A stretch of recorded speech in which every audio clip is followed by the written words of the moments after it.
So on an individual level, for example, if you are the one receiving your care, you need to make sure that you're constantly thinking about yourself. Make sure that you're taking care of yourself, that you're aware of what's going on. And while we might have physical disabilities, oftentimes our mental functions can stay intact. So making sure that you're just being self-aware, but also planning ahead for your future is very important as a prevention of abuse. So if you have your wills, your powers of attorney, and those other legal documents in place, then you're going to be less of a target later on in life.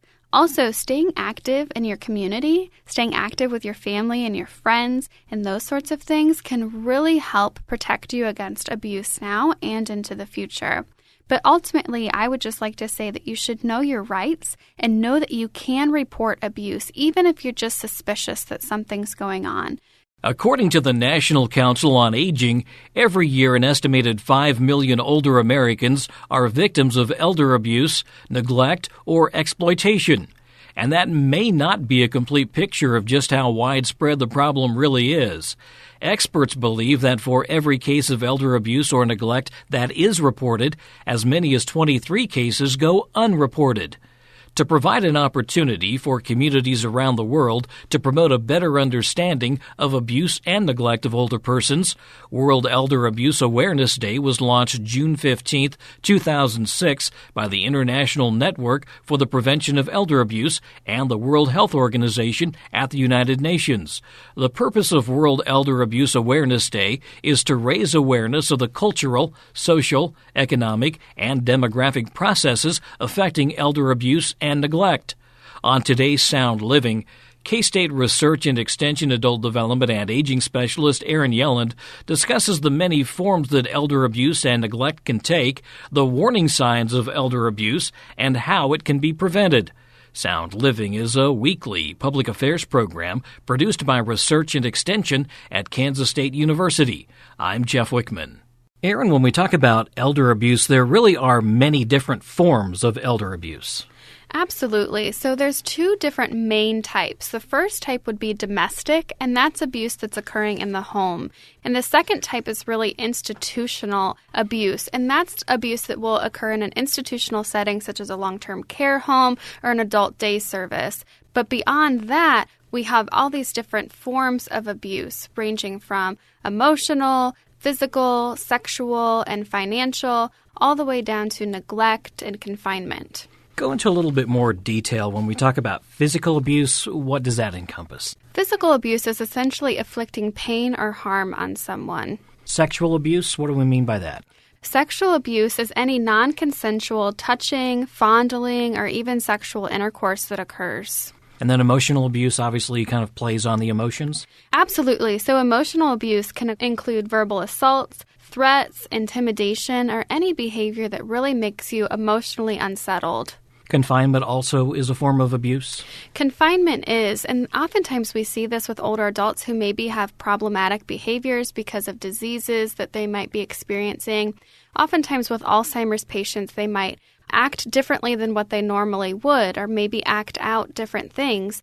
And one way to really manage that easily in some people's minds is to simply confine people, and that's not okay to do. That is abuse. One of the things we hear about probably more often is just neglect. Absolutely, and neglect is really powerful in that it's simply the failure to provide necessities such as food, clothing, and shelter, but it can also include withholding proper medical treatment or even withdrawing medications. And some of that falls into that deprivation category?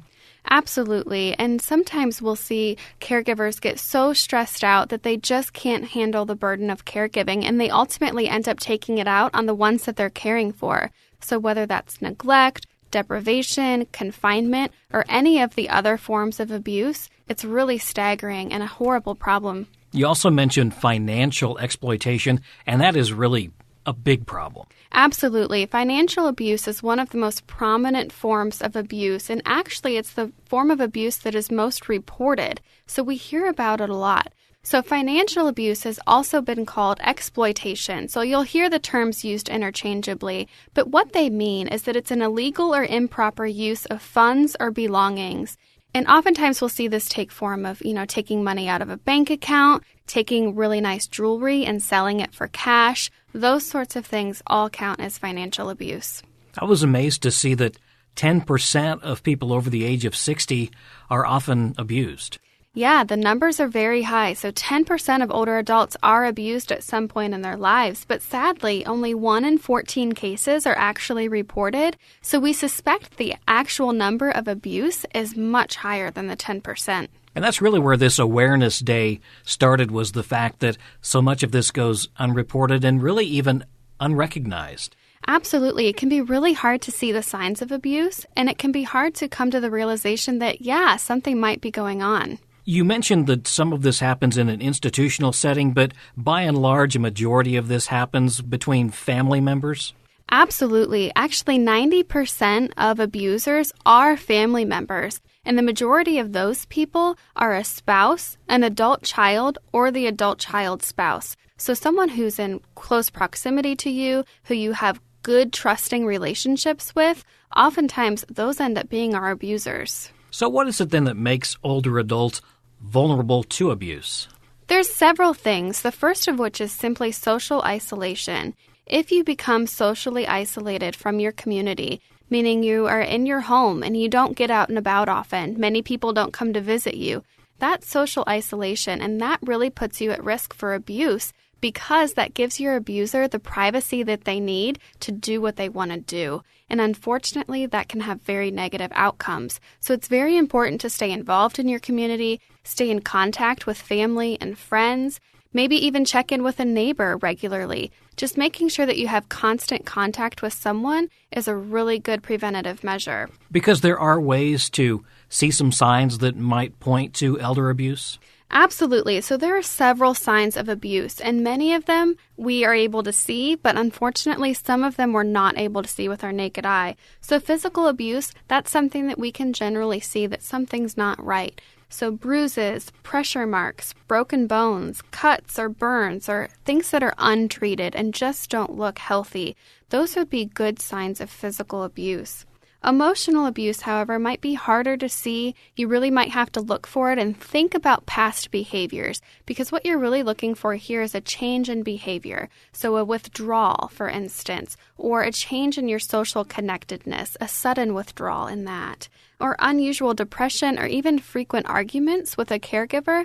Those can all be signs that there's something more going on. For sexual abuse, some of these signs are also pretty obvious. So having bruising around genitalia, and although that might be harder to see because those aren't typically areas that are exposed, that is a very good warning sign that something wrong is going on. Also having unexplained STIs or STDs, or unexplained vaginal or anal bleeding. Those sorts of things are very common in those who have been sexually abused. Neglect is also something that is more of an outward sign? Absolutely. So these are things that we will often see, such as untreated bed sores from not turning an individual over if they're bedridden. Also weight loss and poor hygiene is really a good indicator. Also having unsanitary or even unsafe living conditions are a good sign that something's going on. And we might also see some financial signs?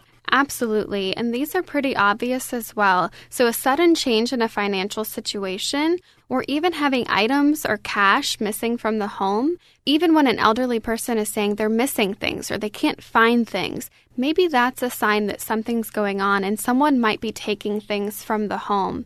Also, look for suspicious changes in wills or durable powers of attorney. If a person's feeling threatened, they might change these things and change beneficiaries or change who is able to make medical decisions for them. And oftentimes they might be doing that under pressure if we're seeing these other signs of abuse. Is this something that happens maybe more often because we don't always believe elderly people when they complain about certain things? We think, oh, it's their imagination, or maybe they're making this up. It's not really happening. Absolutely. And one of the biggest misconceptions that we have about older adults is that they're cognitively incompetent, that they can't make decisions, that they don't know what's going on. But the majority of the time they do, and they're very aware of things that are going on around them. So if they're suspicious about something, you should be too. And what should we do? What are the steps that we should take? Well, if a person is in immediate danger, obviously you need to call 911 or contact your local authorities. But if you're suspicious that something's going on, it's really important that you contact Adult Protective Services. And this is available in every state across the nation. And you contact that organization, and they will reach out to the individual. They will open a case file and really get to know what's going on in that home. And this is something that can be done anonymously? Absolutely. You do not have to report who you are. We do have mandated reporting requirements in Kansas, but those are generally limited to healthcare providers, law enforcement, social workers, and the like. But for the general public and those of us who aren't in those types of positions, we can contact Adult Protective Services and report these things anonymously. Which is probably good because we mentioned before that many times this is another family member. Absolutely. So it's oftentimes best to contact this organization instead of confronting the issue yourself, because if there is something going on, there needs to be legal intervention. And if there's some sort of abuse, you don't want to have that targeted at yourself as well. What can we do then to prevent elder abuse? So on an individual level, for example, if you are the one receiving your care, you need to make sure that you're constantly thinking about yourself. Make sure that you're taking care of yourself, that you're aware of what's going on. And while we might have physical disabilities, oftentimes our mental functions can stay intact. So making sure that you're just being self-aware, but also planning ahead for your future is very important as a prevention of abuse. So if you have your wills, your powers of attorney, and those other legal documents in place, then you're going to be less of a target later on in life. Also, staying active in your community, staying active with your family and your friends, and those sorts of things can really help protect you against abuse now and into the future. But ultimately, I would just like to say that you should know your rights and know that you can report abuse, even if you're just suspicious that something's going on. And that's one of the biggest things with prevention is just reporting suspicions. Because if you're suspicious of something, there may not be anything going on, but what if there is? And if you don't report, who will? And if this happens to be in a retirement setting or a senior care facility, do you still go the reporting route with protective services, or do you try and talk directly to someone at that facility? You could contact Adult Protective Services, but oftentimes they will refer you to what's called a long-term care ombudsman.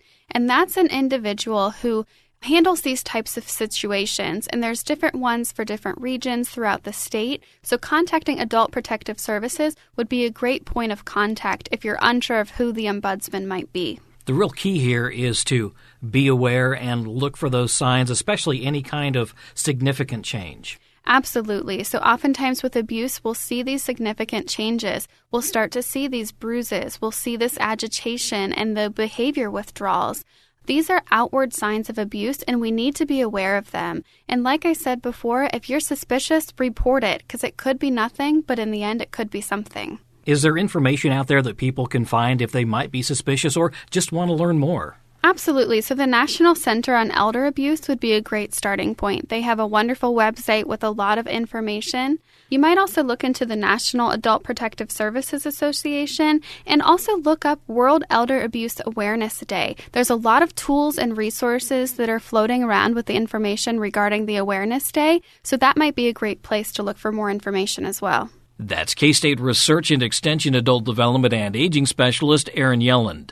According to the National Council on Aging, elders who have been abused have a 300% higher risk of death when compared to those who have not been mistreated.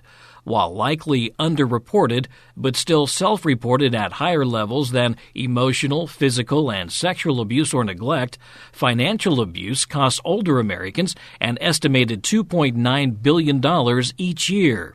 To learn more about World Elder Abuse Awareness Day, visit the National Center on Elder Abuse at www.ncea.aoa.gov. www.ncea.aoa.gov. And for more information about aging programs being offered in your area, contact your county or district extension office. You can also find additional information on the K-State Research and Extension webpage, www.ksre.ksu.edu. Sound Living is a weekly public affairs program produced by Research and Extension at Kansas State University. I'm Jeff Wichman, and this is the K-State Radio Network.